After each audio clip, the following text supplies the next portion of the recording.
जो कभी नहीं जाती उसे कहते हैं जाति। ये डायलॉग आपने स्वदेश मूवी में सुना होगा।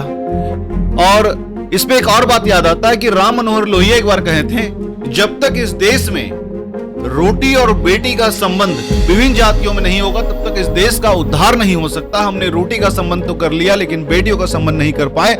आज भी जाति के नाम पर कई सारे मारकाट हो जाते हैं और इसका एग्जाम्पल हमें धड़क और सिराहट जैसे मूवियों में देखने को मिलता है।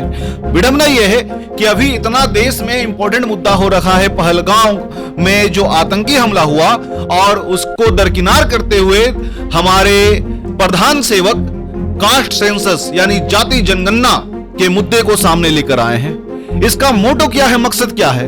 क्या पहलगांव हमले में हुए आतंकी हमले का आप जवाब नहीं दे सकते हैं तो लोगों का दिमाग डाइवर्ट करना, क्या केवल यही मोटो है? या आने वाला यूपी बिहार का चुनाव मोटो है? तो क्या चुनाव इंसान के जान से अधिक कीमती हो चुका है? क्या चुनाव में जितना ही सब कुछ रह गया है?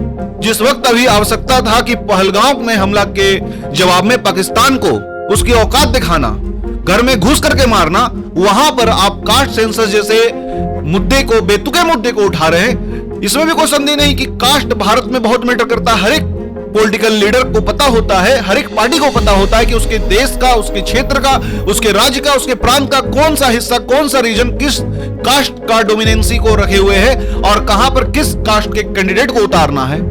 लेकिन ये तो चुनाव है। चुनाव होता क्यों है? लोगों की सेवा के लिए, देश की सेवा के लिए। और लोगों की सेवा की जब बात आती है तो उसमें सुरक्षा सबसे पहला चीज होता है। और यहां पर सुरक्षा में इस तरह का सेंधमारी हुआ कि 27 निर्दोष लोग मारे गए उन आतंकियों के द्वारा, और उसे छोड़ करके आप यहां पर कर रहे हैं कास्ट जनगणना। यह कैसा लोकतंत्र है?